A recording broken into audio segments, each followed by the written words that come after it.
Vois l'amour dans les nuages, en priant pour que rien ne change. Plus fort, Nîmes, c'est un tube. C'est une bonne question ça. Alors pourquoi ?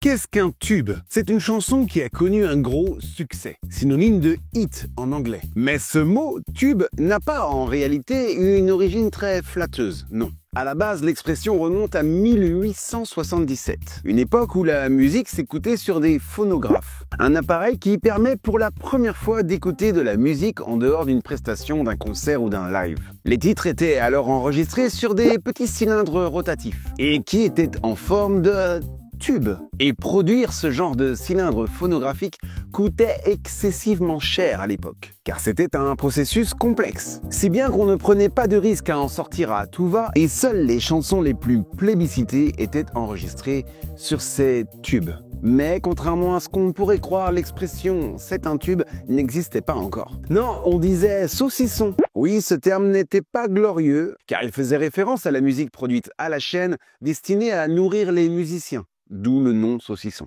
Mais alors d'où vient l'expression « c'est un tube » et pourquoi cette expression n'était pas glorieuse à la base? Eh bien c'est l'écrivain, poète et musicien Boris Vian qui a popularisé cette expression dans les années 50 lorsqu'il était directeur artistique chez Philips. Mais c'était pas pour donner un compliment à la chanson, hein, non, c'était plutôt pour la rabaisser. Bien sûr, Boris Vian s'est dans un premier temps inspiré du cylindre rotatif dont je vous ai parlé plus tôt dans cette vidéo. Mais il appelait surtout les morceaux à succès des tubes car il trouvait que les paroles de ces chansons étaient creuses, comme un tube. Et il a persisté à 2 reprises pour surnommer les chansons aux paroles banales des tubes. Une première fois en 1957 grâce à un morceau qu'il a écrit pour Henri Salvador, une chanson qui s'appelle « Le tube » et qui raconte comment élaborer une chanson à succès avec des paroles banales. Là les accessoires pour faire un succès.